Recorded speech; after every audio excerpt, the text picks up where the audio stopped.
27واں باب صلاح کی بیٹیاں۔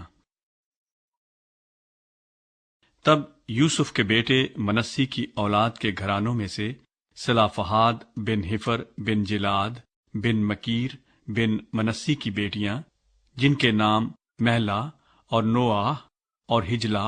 اور ملکا اور ترزا ہیں، پاس آ کر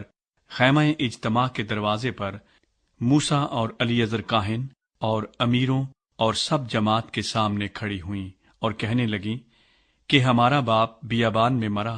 پر وہ ان لوگوں میں شامل نہ تھا جنہوں نے کورہ کے فریق سے مل کر خداوند کے خلاف سر اٹھایا تھا،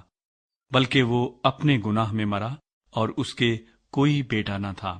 سو بیٹا نہ ہونے کے سبب سے ہمارے باپ کا نام اس کے گھرانے سے کیوں مٹنے پائے؟ اس لیے ہم کو بھی ہمارے باپ کے بھائیوں کے ساتھ حصہ دو۔ موسیٰ ان کے معاملے کو خداوند کے حضور لے گیا۔ خداوند نے موسیٰ سے کہا، صلاح کی بیٹیاں ٹھیک کہتی ہیں، تو ان کو ان کے باپ کے بھائیوں کے ساتھ ضرور ہی میراث کا حصہ دینا، یعنی ان کو ان کے باپ کی میراث ملے۔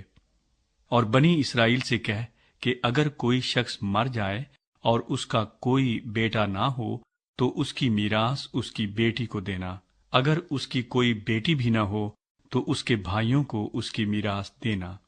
اگر اس کے بھائی بھی نہ ہوں تو تم اس کی میراث اس کے باپ کے بھائیوں کو دینا، اگر اس کے باپ کا بھی کوئی بھائی نہ ہو تو جو شخص اس کے گھرانے میں اس کا سب سے قریبی رشتہ دار ہو اسے اس کی میراث دینا، وہ اس کا وارث ہوگا۔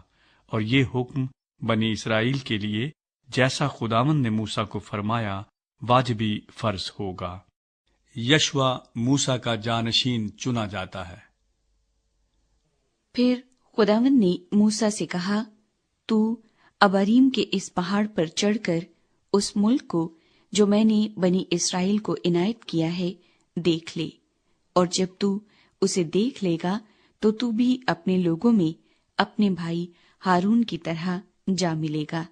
کیونکہ دشت سین میں جب جماعت نے مجھ سے جھگڑا کیا تو برعکس اس کے کہ وہاں پانی کے چشمے پر تم دونوں ان کی آنکھوں کے سامنے میری تقدیس کرتے، تم نے میرے حکم سے سرکشی کی۔ یہ وہی مریبہ کا چشمہ ہے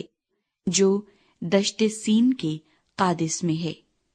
موسیٰ نے خداوند سے کہا کہ خداوند سارے بشر کی روحوں کا خدا کسی آدمی کو اس جماعت پر مقرر کرے جس کی آمد و رفت ان کے روبرو ہو،